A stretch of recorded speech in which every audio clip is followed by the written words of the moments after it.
Welcome to News Cafe. I'm Mitzi Borromeo. We have Jim Paredes at the table today, singer, songwriter, producer, and one-third of the group APO Hiking Society. He's also a writer and educator. Welcome to News Cafe, Jim. Very happy to be here. Finally, great to have you here. Now, you are a man of many hats. We know you as a musician, of course. We'll talk about all of that, your life. But right now, you've been doing some work in education. I've been teaching since the year 2000, but I stopped sometimes 2 years, 3 years. And I really enjoy it. Yeah. And I think I have the most fun creative class at the Ateneo right now. You actually created this class. Tell us about this class. Yeah, well, for the Department of Communications. Doreen Fernandez used to head the communications department, and Yeah. she said, "Jim, why don't you teach?" I said, "What am I going to teach? I'm not an academic." She said, "Teach them what you know." Yeah. And so she told me, "Give me about 10 topics that you want to pass on." Yeah. So I gave her 10 topics, and then she said, "Let's stick to this 8. And then let me think of a title," she said. But she said, somehow tie them all together para pagtapos na, they get some sense of, hindi naman yung parang kumain ka lang ng mga chicheria, di ba? You get some sense of a complete course. Right. So that's what happened. Okay. And it's a lot of fun. My students remember me from the first class. Yeah. We still keep in touch. Yeah. And in fact, you graduated from Ateneo also. Yes. So how do you find it now? How has it changed? Since, of course, different generation, different time now. It's really more of the generation, like I remember 2000, the connection with the students was so much easier. Ngayon parang beyond 1980, medyo ano na sila, they think for that as ancient history, no? Yeah. So, saka they don't have the experience. A lot of the experience I had as a student, they don't seem to share it anymore. Yeah, it's an this entirely is new generation. The life inspired by technology and social media, very quick, no? Exactly. Yeah. Well, let's talk about your childhood growing up. Your father was working with President Ramon Magsaysay. That's In right. fact, you were named after him. Ramon. There was Yes, a Ramon in your I'm name. Ramon Paredes. Yeah. Right. So he passed away when you were 5 in the same plane crash. That's right, Where yeah. President Magsaysay. Yes. Tell us about that experience where you actually met President Ramon Magsaysay. You were very young then, President Ramon Magsaysay. I would just see him, and he was really just a stranger. I mean, Yeah. a stranger to me, but he was just there. Yeah. But it was only later on that I found out how great he was, no? Yeah. And one anecdote of how simple this man was my father invited him to his father's house, my grandfather's house. And he said yes. And my grandfather prepared every possible drink you can offer a president, no? Yeah. So, ang dami mga pagkain, catering and everything. And the president gets there and he goes, "Can I serve? What do you want to drink?" Sabi ng president, "Meron bang True Orange?" Wala. So they had to go to the sari-sari store and get the True Orange. Ganun siya kasimple. I mean, he was so down to earth. Parang, don't dress up for me. Yeah. He's that kind of guy. Yeah. Well, what was it like growing up without a father? Your mother raised you and your 10 siblings. Yeah. What was that like? It didn't occur to me that I didn't have a father until maybe grade 3. When I was at the Ateneo and there was a Parents' Day. Yeah. So everybody had a father, and I just, felt. Although my mom married again, Yeah. but I didn't really connect to him as a dad. So it was like that. Parang, in fact, when I was gonna have a kid, I sort of had to fashion a template on how to be a father. Yeah. So I got my favorite role models, which included, some teachers, mga kuya ko, some uncles that really made an impression. Yeah. Some Hollywood people Yeah. whom I saw as father roles, and I said, this is what I'm going to be. Yeah. And I learned a lot of how to raise children from my mother, Yeah. who was really the toughest woman you've ever met. That's right. It's difficult bringing up 11 Yeah. kids, huh? 10. 10? Okay, Yeah. sorry, 10. I thought. So, how did you get into music? Was your family always inclined towards music? Yes. When we were young, we were 10 kids. We used to Yeah. fit in a car that had no radio. Yeah. Pag 10 kami sa kotse, pag naiinip na yung mami ko, and she was the one driving, she would always say, "Let's pray the rosary." So instead of praying the rosary, we just end up singing. Kanta ng kanta. Pag tumigil na, sabihin ni ma'am, "Oh, wala na kayong makanta? O sige, I believe in God, kanta na naman kami." So Yeah. we were always singing. And the delight of my father and my mom were really when we would sing for them. Yeah. Or we had visitors and she would say, "Oh, why don't you sing for us?" Yeah. That was the delight that we had. That's a great way to start. Now, when you formed APO Hiking Society, you were in grade school. Was it grade school? It was, high school. High school, sorry. And there were 12 of you. Yes. Tell us about how it was actually the Apolinario Mabini Hiking Society. Well, we were a group of guys who were really bent on being different. Yeah. So lahat ng mga grupo noon, mga pangalan, mga Inglesero, mga The Elusives, mga ganda na paporma, no? Kami, gusto namin yung ang dating medyo malabo. So, the first name we had was Kataas-Taasang Kagalang-Galangang Combo. KKK. Ayaw nga, no? Oo. Tapos naging Banda 30 sa S. Why that? Wala, it was just a random thing. Tapos naging Jose Rizal Bulletproof Vest Company. Tapos naging Apolinario Mabini Hiking Society. We had to choose na, so we chose Apolinario Mabini Hiking Society, which was suggested by my brother Ducky. Okay. Because, parang gusto namin yung talagang parang may second, may ganun, di ba? So, papaisip na daw? Exactly, and he was a paralytic. So it was really like, it was the spirit of the times na medyo may paralytic pero konti. hiking.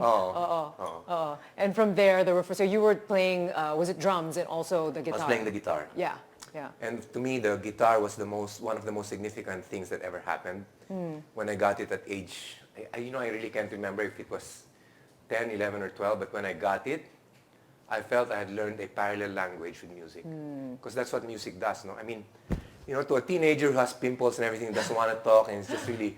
a way to express yourself. It was a way for me to find that sad feeling inside, or that major 7 feeling inside. Right. Na talagang, sometimes you cannot... side, di ba? hindi mo ma-express. It was the guitar that words. did it. I think if I didn't discover the guitar, it would have been drugs. Yeah. I mean, seriously, Well, good, thank you, for a creative outlet, huh? Well, Joey De Leon said of you that APO Hiking Society, gave him him and Tito Vic and Joey their big break. In fact, he was joking that your name could have been the Jose Rizal Gun Club or Uzi Rizal daw, or mga Bonifacios after Andres Bonifacio. He got the drift. He got the drift. Yeah, but he says that you had a show before on Channel 13, was it? And it was a show called Okay Lang. And then you had him. So he claims, what was that like? Tito Vic and Joey were not even around then.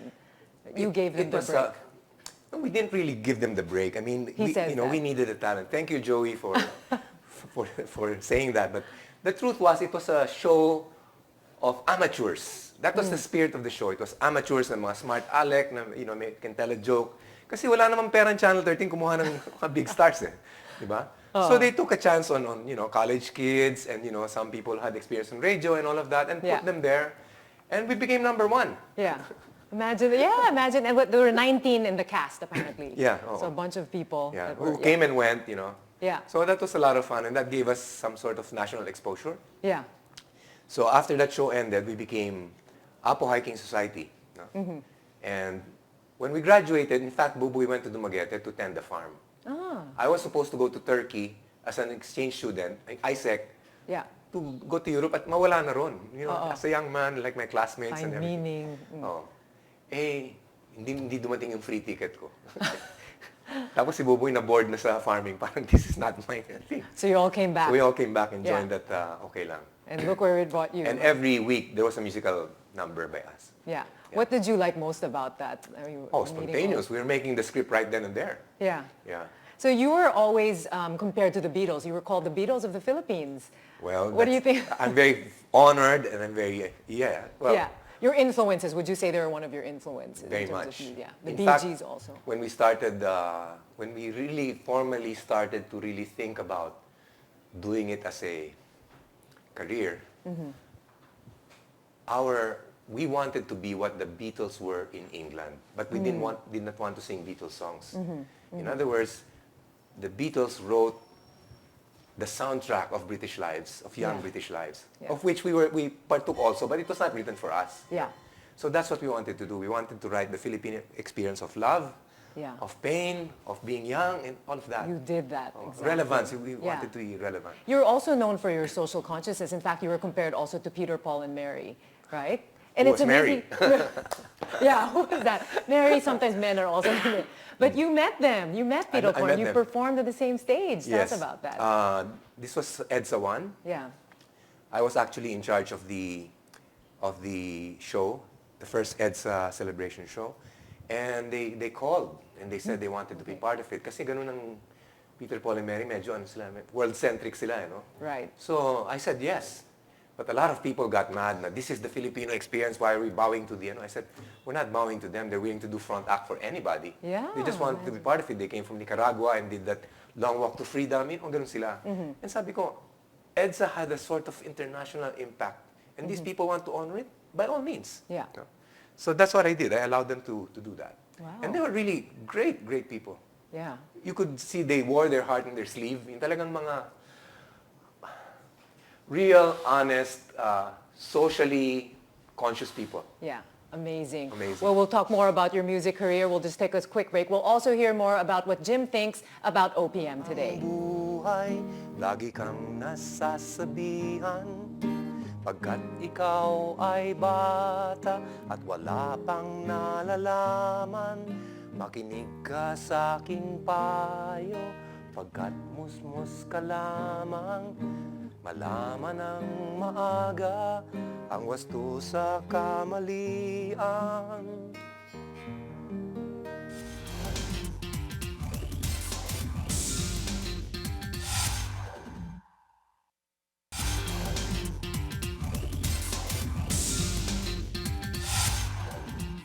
This is News Cafe, and we have with us Jim Paredes. Okay, Jim, let's talk more about APO.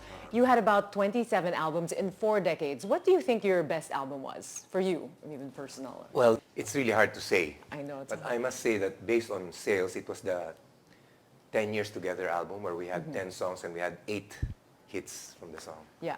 So I'd like- medyo mabigat yun.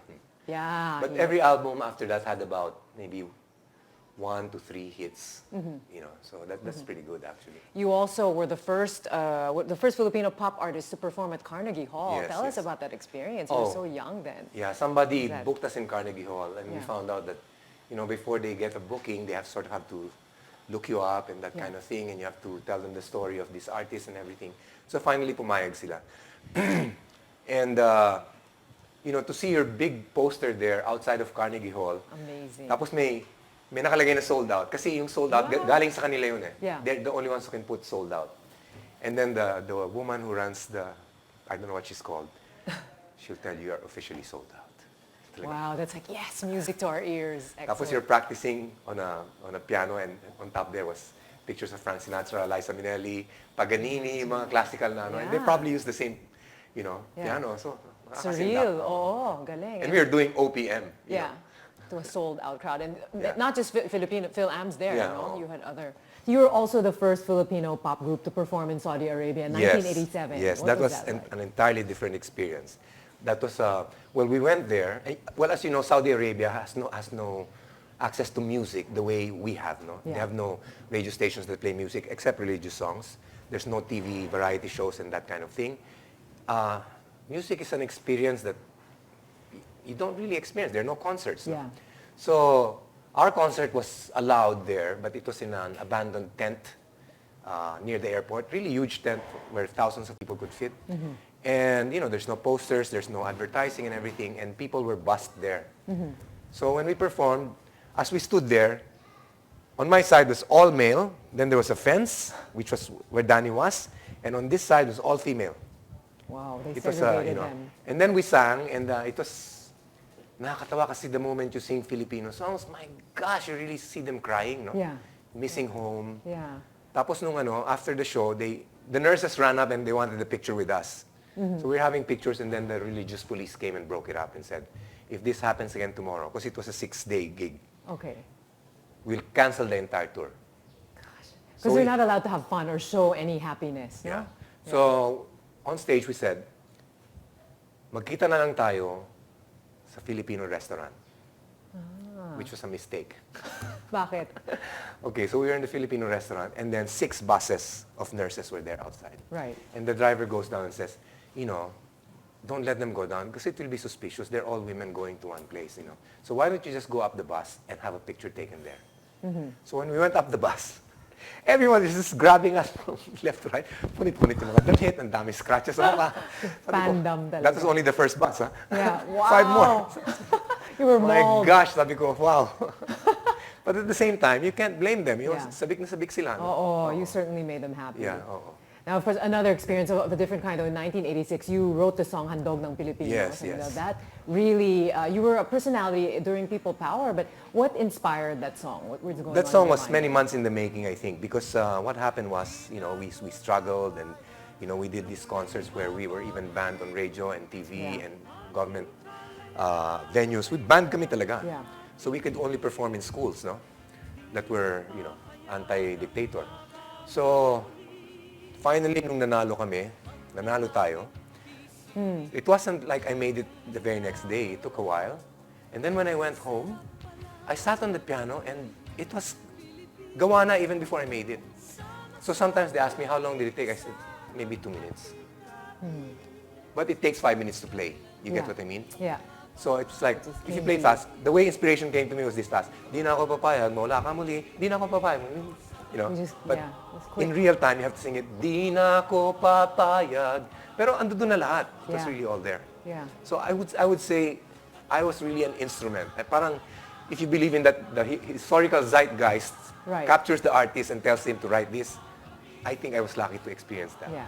Well, since we're talking about it, also during People Power, you were having a pictorial. The day of that APO Hiking Society was having a pictorial, and suddenly you heard about that. That's happened. right. So you had we did a show called Eto Na Po Sila, which was at the Ultra. And then after that, we were banned. No? But we wanted to do Eto Na Naman Po Sila. Unang-una, yung word na Eto Na Po Sila, if you recall, were the killing words na, Eto na, po sila, po sila. Yun yun. So kinabit namin, all our fans knew about it. But the government, wala naman yun. Yeah. It was only when they found out na binan na kami sa Ultra. So it became, Eto Na Naman Po Sila. No? And that was when we did Eto Na Naman Po Sila. We were planning, nanalo na po sila. That was the night na nangyari yung coup that sparked EDSA. Yeah. And wow, we went to Radio Veritas and we guarded Veritas. We put up an instant concert there. We got big personalities. We got a truck. We borrowed sound system from our usual suppliers, and we sang there until 5 in the morning. Yeah. Wow, amazing to really be part. It's a different spirit then. Huh? The next day, it was EDSA na. Yeah, and that time was also, you were taking pictures. You and your wife, you were busy. You were taking pictures of everything going on. And every time we would say goodbye to our kids who were sleeping, who were really, really tiny kids, our feeling was, it could be the last. I mean, seriously, serious people in EDSA were saying, eto na, bakbakan na to, bahala na. And you were ready. Everybody was really ready to I was really ready. Sacrifice for the country. Yeah. And at that time too, there was a Radyo Bandido. No? June Keithley called you saying, come here. She called me when I got there. They were just about closing up. Yeah. So, I ran to PTV4 then, and they had just taken over. Yeah. And when I got there, instantly they said, oh, Jim, you're going to be the host in 30 minutes. So I had to read reports of, we need food here, ganito. The soldiers are joining us from this side and everything, and it's green and go on this side. And then may dumating na order from Marcos that there was a curfew from 6 p.m. to 6 a.m. No? Right. I said, the president has just declared a curfew from 6 p.m. to 6 a.m. And I think we should really just not believe this true. And after I did that, sabi ko, patay ako nito. Because you just felt, no, this is not right. Yeah, oh, parang, sabi ko yata, I suggest nobody follow it or something like that. Yeah. And then I just realized, my gosh, Jim. What did I just do? Well, what the hell, Yeah. Jump and the net will appear. That's always been my motto. Right. But at that time, you didn't want to leave. I mean, at that time with the music, all of that, I mean, what was it really, what really inspired you to keep going? Because you could have left later on, but you wanted to stay and you didn't. Well, first of all, during martial law, you really had the choice of either just being totally oblivious to martial law or singing about it and confronting your audience with it. Right. And it was an artistic dilemma for Apo. Because parang, if you totally ignore that, para ka naman decorative lang, no? Para ka naman ikebana flower arrangement, di ba? You wanted engagement, di ba? Yeah. The way Picasso was kicked out of Spain, di ba? Yeah. And the way these Brazilian artists were kicked out of Brazil and had to be in England because they spoke against the dictatorship. That was the feeling I had. Yeah. Sabi ko, if you're worth your salt now, right now, this is the test. Now, after the euphoria of what happened then, you felt some disappointment because things changed. Yes. After all the confetti was gone and things again were changing. Now looking back, it's like, we were able to cut the head of the king Yeah. But nothing else changed down there. I mean, Yeah. they were still in position. So, the military was still as undisciplined as ever, Yeah. attempting 7 coups and all of that. No? So parang, it really had to take time for the rest of the bureaucracy and government to live with the new reality, that it's back to democracy. Yeah. But our people were already in that stream. The government was not. Yeah. So there was a big disappointment with us, the Right. people. Yeah. Yung government, hindi ganun. Uh-oh. Except for maybe some people in the cabinet then. Yeah, because you were critical of some people. Yeah. That, for example, you mentioned Rene Sagisag. You expected him to do more. Well, actually, believe ako kay Rene, on the whole. Okay. But the Aquino administration also, you said, understandably, Cory Aquino didn't have much experience, but you mentioned in some past articles that you also were hoping for more from the... I was hoping for more boldness. Yeah. Gusto ko talaga yung talagang, andiyan ka na, kick ass, I mean, it's not like you're doing it for yourself to amass fortune or anything. But you need power, and power must be exercised. Yeah. No, like 50 push-ups and all of that kind of thing when military goes doing a coup, di ba? Yeah. And soon, APO Hiking Society became known for that. So all of your messages related to social consciousness, you even talked about environment, education, always nationalism. Actually, that was only about 15%, but of the topics. It was still love songs, but because it stood out so much, people thought it was everything. Oh, yeah, they always kind of branded you with that, Right, I think because really it resonated with so many of us. Yeah.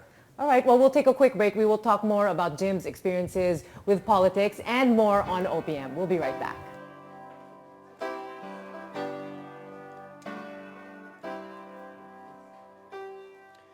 Di na ako papayag, mawala ka muli. Di na ako papayag na muling mabawi. Ating kalayaan kay tagal na nating mithi. Di na papayagang mabawi muli. Handog ng Pilipino sa mundo, mapayapang paraang pagbabago. Katotohanan, kalayaan, katarungan ay kayang makamit na walang dahas, basta't magkaisa tayong lahat. Yun.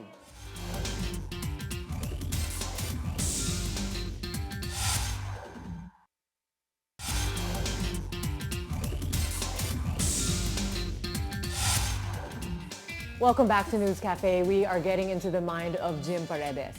All right, Jim, let's talk back now. Let's get back to OPM right now. What do you think you guys, APO Hiking Society, really started the OPM movement?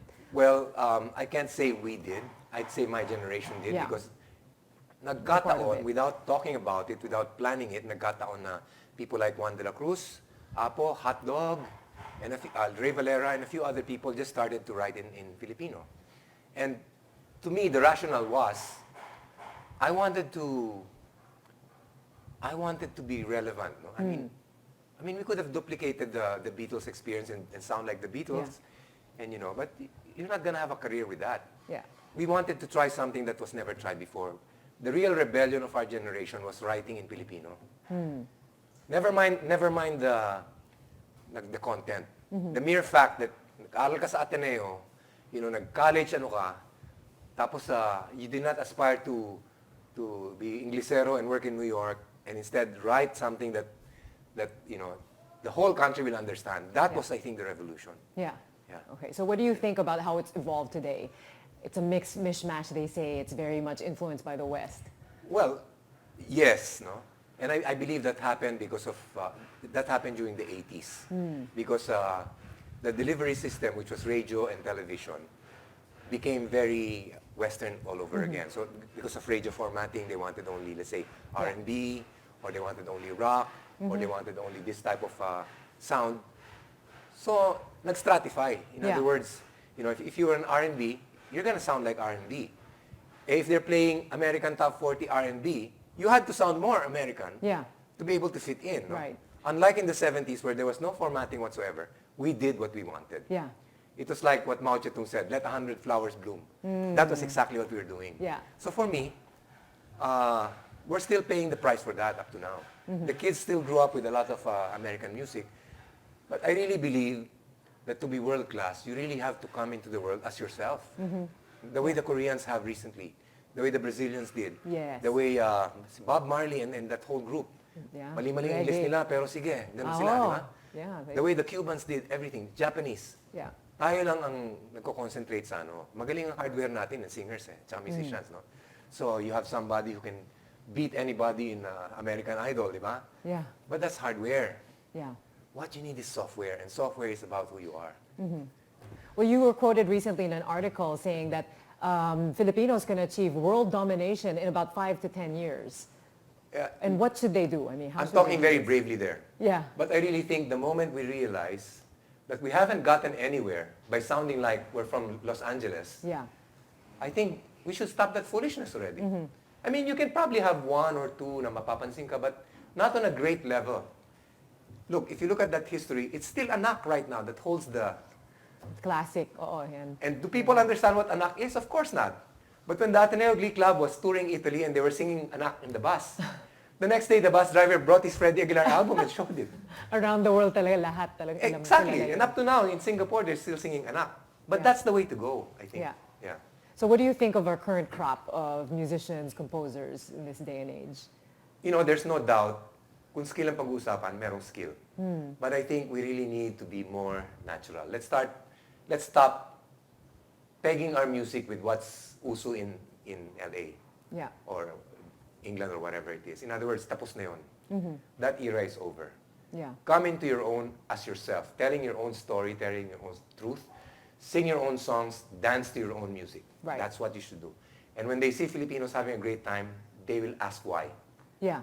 EDSA was a Filipino experience, right? Which we gave to the world. Yeah. Ginaya ng mga ibang countries, Germany and all of that, di ba? Yeah. When we're natural, we're believable. Yeah. When we're trying to be like, you know, beauty queen perfect, okay, pero parang ganun lang. Just be di ba? yourselves, Oo. yeah. In fact, you're organizing a really big Pinoy music festival happening on September 5. September 5. So you're bringing a mix, no? Mix of the classics and then the new artists. Yeah, oo. So what do you hope that audiences will get from this? Well, there's gonna be part history there, so they interviewed a lot of people. So in between songs, meron kang, you can put things in context, no? Yes. So, well, I hope it's gonna be very educational. But I really believe na, no, our cinema is beginning to make it because we're telling our own stories. At hindi na yung derivative stories, By that, I mean, let's say, nauso yung Pretty Woman, gagawa ka na equivalent dito. Hindi na ganon. We're actually telling our own stories. Love Diaz, di ba? Oh, Galing, galing, di ba? Oh, haba, but I mean, he tells a story. 5-hour movie. Yeah. Who's got to see Yeah. them? But they do. Yeah. Oo. Yeah. Right. So, ganun na, it's beginning to happen. And it's gonna get into the music thing also. So do you think that it's going to evolve further? I mean, how else is music going to change Oh, for I our don't think I can industry? predict it, but I know it's gonna change. Kasi even the template of how we appreciate music is Yeah. changing so much. No? Not for the better, actually. Yeah. No? And for me, one of the things that destroyed music or lessened its impact was, believe it or not, videos. During our time, we imagined it. There were no two videos. In other words, if I made a song and you liked it, you invested your imagination on Yeah. it. Now it's like I'm saying, shut up. This is Yeah. what I want you to imagine. You just give them a picture and that's all they think Parang, about. you know, Yeah. huwag ka na mag-imagine. Ako nang bahala sa'yo. Yeah. Parang it deprives them of the appreciation that, you know, you want, di ba? Well, for yourself, you had 2 solo albums and now you're working on your 3rd one. Yeah. What do you think your legacy is in terms of music for the music industry? I think we told different stories, and I think we made the soundtrack of some love lives. Yeah. As Danny used to say on stage, you know, people will say, oh, nagkakilala kami dahil sa inyo. Oh, linigawan ko siya dahil sa inyo. Oh, nagpakasal kami dahil sa inyo. Nagkaanak kami dahil sa inyo. Oo. Naghiwalay Theme nga song. kami dahil sa inyo. Theme song talaga ng buhay, no? Yeah, so maybe something like that. Yeah. It's true. Well, again, I go back to Handog ng Pilipino sa Mundo. This is a theme song that's very strong for the Filipinos, and it was translated to English, right? That's right, yeah. A New and Better Day. This was translated for in Australia? Australia You and launched it in England. Australia and England, yeah. Now, in 1989, you felt you really wanted to do something for the country. You gave up your green card. You really wanted to stay here. Again, you mentioned earlier. Yeah, it was How was that? after that the most difficult coup. Yeah. My wife and I talked, and I said, you know, it's so unfair that we have an escape hatch, Yeah. you know. So we went to the U.S. Embassy, and I gave up the whole family's green card. And the guy who accepted it could not believe it. Yeah. He said, why? People are willing to die for this. I mean, well, I have things to do here. Right. I mean, I didn't give him the whole nationalistic thing. I just said, I have things to do here. Yeah. Yeah. And you continued, but also later on, though, in 2006, Yes. you thought, you wanted to move on. Your family immigrated, Yes. migrated to Yes. Australia. Yes. So why was that? Why It did was you like leave? this. When ERAP won, I thought we Filipinos had reached our most cynical state, Yeah. where we elected somebody who was, for me, who was not qualified to be president at all. But because of some, I don't know what. So I told my wife, we gave up our green cards. Let's sit this one out. Yeah. Let's live somewhere, enjoy ourselves, and then come back. After, parang nakakapagod na to. So we applied, but we didn't leave until 2006. Right. Kay Gloria na, no? Yeah. So, and I was always telling my kids also, I want you to experience a society na you have to do things on your own. I'm not gonna, you're not gonna get a privilege because you're the son of Jim Paredes Right. and you're gonna get your license That's how without it is applying. here. Sense of entitlement. Oh. So we went there and they realized they had to work. Yeah. They had to apply for license and fail Yeah. and pay the fine and everything. And Yeah. they hated it at first, but now they're grateful. I sure they Yeah. appreciate that. Yeah. they came into their own in a society that's kind of like, sabihin mo na, even playing field. Yeah. And they expect the same thing now. So I think they're highly democratic people. Yeah. It was a different life, a different world. Now, when you left and came back, now, I like something you said. I read something about the time where you said that the worst possible combination is going through a midlife crisis in a country that is in perpetual crisis. And that's why Yes. you left, right? How do you feel about the country now that you've come back? Especially when you're living abroad, where, a lot of us think na talagang perfect. And in many ways, it is very desirable. But parang it is perfect, but a lot of the things that you see there do not speak to you. Yeah. In other words, you're an other. You experience an otherness in that country. Unlike dito, yung pothole na dinadaanan mo araw-araw, sa'yo yan eh. You know what I mean? Parang you already have about that. But it's very good also to get out and learn about how they run a society like that. Yes. And then, come back here and say, if they can do it there, why can't we do it? Right. In other words, we've run out of excuses as a nation. It's really time to really just say, what should we do? When should we do it? Yeah. And there's no more time. So stop complaining and saying we can't do it. Yeah. You campaigned for President Noynoy Yes. Aquino, and you still support him. Yes. How do you feel about how his administration has gone so far, especially with all the scandals coming out now? Well, it's not a perfect administration, but it is a reformist administration. Yeah. And I do not agree with the Supreme Court that there was malice in suspending DAP. No. I mean, if there was malice, nanakaw sana nila ng cabinet niya. Pero where's the proof of that? No? So sa akin, maybe it was a misunderstood concept, which other presidents did anyway. Right. And all of a sudden now they can't do it. No. Okay. So, and from an executive point of view, after your term is over, are you going to say, well, they're going to blame the Supreme Court? No, they're going to blame the executive. So the executive has to be bold. Yeah. No? Well, now about the talks of charter change, and they're saying Yeah. Pinoy is actually He denied open it to na. it. He Well, denied denied that. it. Oh. Do you think that? And I think he, from the very beginning, he wasn't going to do it. Yeah. I mean, he hates the job. Not hate, but it's such a big He cross was to also a carry. reluctant president. So the upcoming elections, what do you think about that? Are we going to have a leader that's really strong? You talked about having someone like Lee Kuan Yew lead the country. Do you think we'll have a leader like that coming in? We should. No? Yeah. And I think it's still a continuation of reform. Yeah. It's still the reform agenda that's all about, that it's going to be all about. It's still going to be about tuwid na daan. And I think, hopefully, what happens is the minimum requirement for anybody who runs for president is he is not corrupt. She is not corrupt. Yeah. Which, kung umabot tayo dun, mas madali na pumili. Now, we'll talk more about that. We'll Yeah. just take another quick break. When we return, we'll hear more from Jim about his writing life and his family. Nalangin ko sa habang buhay, makapiling ka, makasama ka, yan ang panalangin ko. At hindi papayag ang pusong ito, mawala ka sa aking piling, mahal ko iyong dinggin.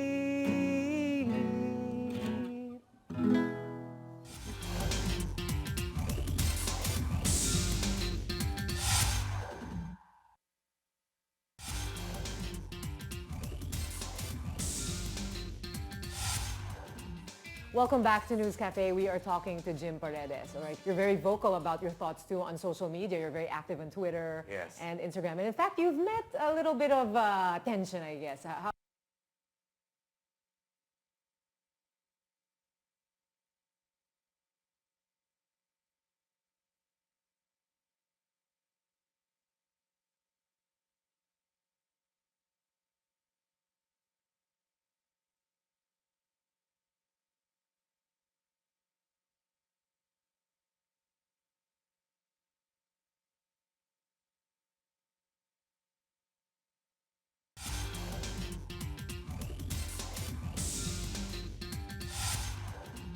Welcome back to News Cafe. We are talking to Jim Paredes. All right, you're very vocal about your thoughts too on social media. You're very active on Twitter and Instagram, and in fact, you've met a little bit of tension, I guess. I mean, you have some.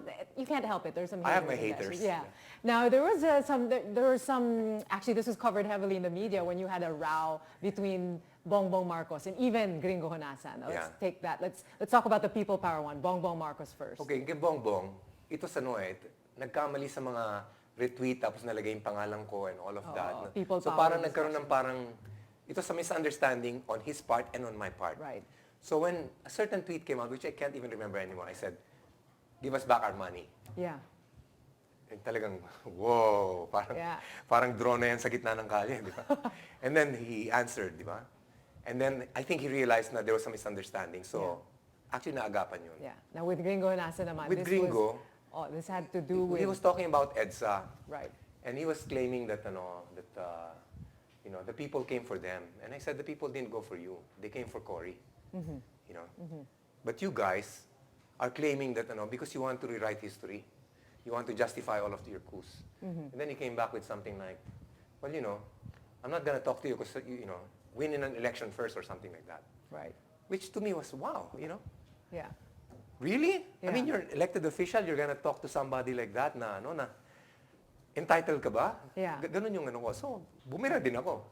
So this is... I didn't back down.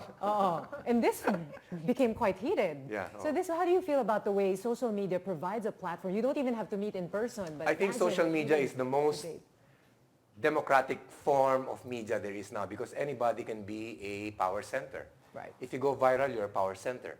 But at the same time, it requires so much responsibility for everybody that we really have to grow up, Yeah. We have to grow up. So it's a very exciting thing. You're connected to everybody else. You can actually follow the tweets of the people you admire. Like, ako si Obama, sila, kung sino-sino mga world leaders, sinusundan ko lahat yan. And I talk to them and they answer back. Right. So it's such a thrill. So sa akin, I see it more on the social level, talagang it's really, wow, engagement galore. Yeah. On the spiritual level, I actually see it as our nervous system has extended all throughout the world and we are really just one human family. Yeah, it's a borderless world, really. Yeah. Now, we'll talk about, since you brought it up, you also give workshops for creativity. And it's funny, I read about one of your participants, and she said that in one workshop, you asked them to let go of all their attachments to media. So here you are talking about social media, but you said no access to any kind of media. Yes, or why and I still do that from time to time. Well, I told them, for example, one of the homework is media deprivation, and it runs for, well, if we run for a week, it's a whole week. If we run for 2 weeks, it's 2 weeks. Yeah. And I said, well, throughout your life, you've been listening to other people and just believing what they're saying. I said, I think it's about time you listen to your thought patterns and you listen to yourself. Oprah will not make you happy and whole. Your self-discovery will make you happy and whole. So if you can write all you want, poetry, play music, explore and everything, but it is not your duty to listen to everybody's opinion. Right. Right now, find out what you're all about. Yeah. And that's what it is. Well, I'd like to talk about one of your books. You published 4 books, and your latest one, As Is, Where Is. Yeah. You say, wake up, life is waiting. Only those who have awakened know that they were sleeping. And you also go on to say, this is the silence that is open and free. What is this silence you speak of? This silence actually resides inside of us. I mean, we are surrounded by a world of things, but we are not those things. Sometimes we think we are those things. We think we are our wealth. We think we are our house. We think we are our reputation. We think we are our wealth. No. If that's how you think of yourself, it's a very superficial thing. But if you go to what's inside of you that is actually eternal, and endless and very deep and was always there and will always be there, even as your body dies, I think you've discovered that great sense of, that great source of power. Right. I always tell people, especially yung mga malulungkot sa social media, sabi ko, think of problems as like typhoons. They will come, they will give us a bad time and everything. But you are not those problems. You are actually the eternal blue sky where nothing really happens there. Yeah. You're perennially just bright. Yeah. Yeah. So don't identify with the pain that it's giving you. Yeah. That is momentary pain. That's not a permanent pain. Great advice. And this is the kind of advice you give your children. All your children are artists. So you have Erica, who's a stylist and a writer. That's right. There's Ala, did I say that right? Ala, yeah. Ala, who's also an artist in Australia, and Mio, a sound engineer in Australia. And you gave them advice. You said about artists, an artist's life is all about rejection. You just have to keep showing up. Do not waste your time not being good. That's right. It was my own mother who told me that. I said, because I wanted to be, at one time I wanted to be a lawyer, which thank God I didn't become, because I would have been an alcoholic, I think. And I wanted to be, I wanted to do this, do that, work in an office. And finally I said, I'm terrified of that kind of world. So I became who I was. And my mother always used to say, Jim, you can be anything you want. Even a cook. During the time, wala pa mga chef. Oh, even a cook. not a big As thing. long as you do your best. Yeah. That when you do something, it's with pride and may dating ka. Right. So I've taken that to heart.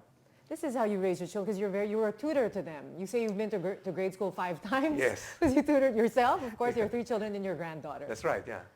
Everything they learn, their numbers and their reading, galing lahat sa akin yan. Yeah. Now, how is it, of course, besides teaching them academically, you've also given them great life lessons, because you always believed in telling them everything straight up, not talking to them like children. Yeah, They and don't I understand. also tell them that, like I gave them the sex talk. It's so hard to give the sex talk. For the kids, yeah. Yeah, that's tough. Basically, I told them, it's like owning an animal. If the animal is not trained, it will take you where it wants to go. But if you train it, you will take it where it wants to go. Yeah. Where you want to go. Basically, you have to be in control. of That's the right. And I situation. told my girls, I said, if you're not in control, you're potentially a victim. That's true. Yeah. That's true, yeah. Well, speaking of your girls, when you first held Erica in your arms, that's what inspired you to write Batang Bata Ka Pa. Right after I put her down, I just went to the piano and Lumabas. Oh. You didn't want to have kids at first, is that I right? didn't When want- you married Lydia. You were 25 then, she was 20. Yeah. Yeah, imagine at the time, you're barely adults. I right? know. And all of a sudden, we had this thing.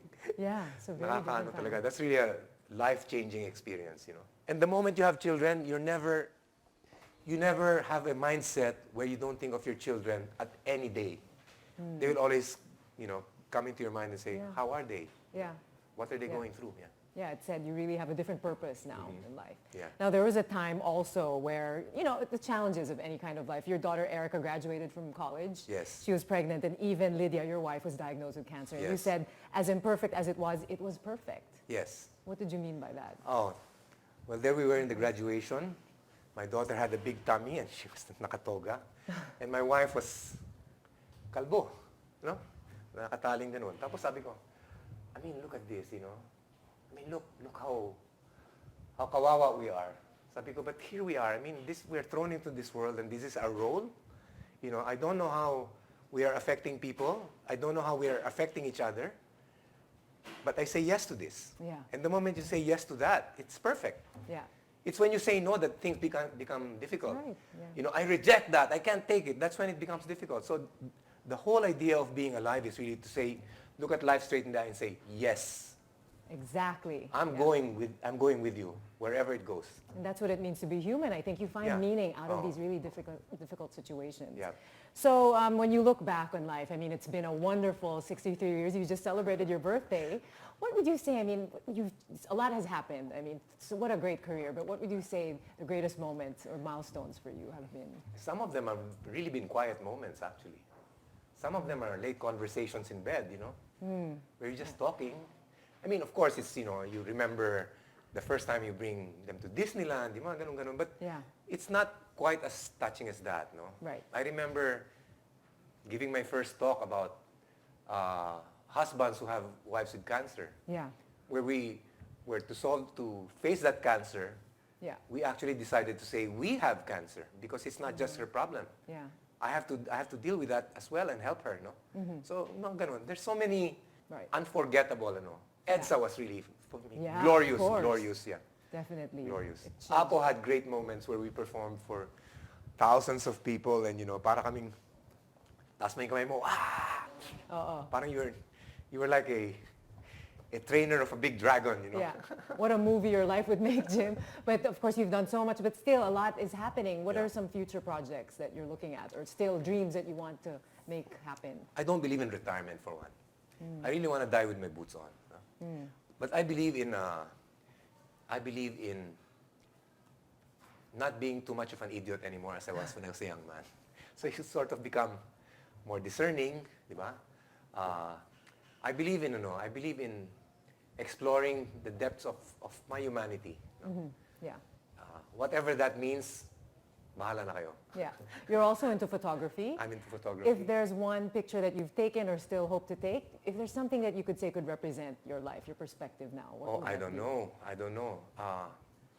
As an artist, really, there are days when I'm in total fascination of everything. I mean, I think everything is extraordinary with extraordinary eyes, no? But everything is really flat Yeah. with eyes that cannot see beyond flatness, no? Yeah. Oh. Yeah. So it's really up to you, no? I mean, your whole idea, you must take responsibility for the beauty that you see, Right. for what you do, for your life. In other words, sagot mo yung buhay mo. You cannot die blaming other people. You can't. Yeah, that's true. Well said. Thank you very much, Jim, for your time and for the inspiration. So that was Jim Paredes, and I thank you again for being on the show. Oh, thank you. Great to have you at News Thank you. Cafe. Next week, News Cafe takes you to the opera. Thanks for watching. I'm Mitzi Borromeo. Have a good evening. Ang ulo mo sa unan, katawan mo ay aking kukumutan. Mga problema'y iyong malilimutan. Habang tayo'y magkayakap sa dilim. Heto na ang pinakahihintay natin. Heto na tayo magkayakap sa dilim. O kay sarap ng mga nakaw na sandali. Habang tayo'y magkayakap sa dilim.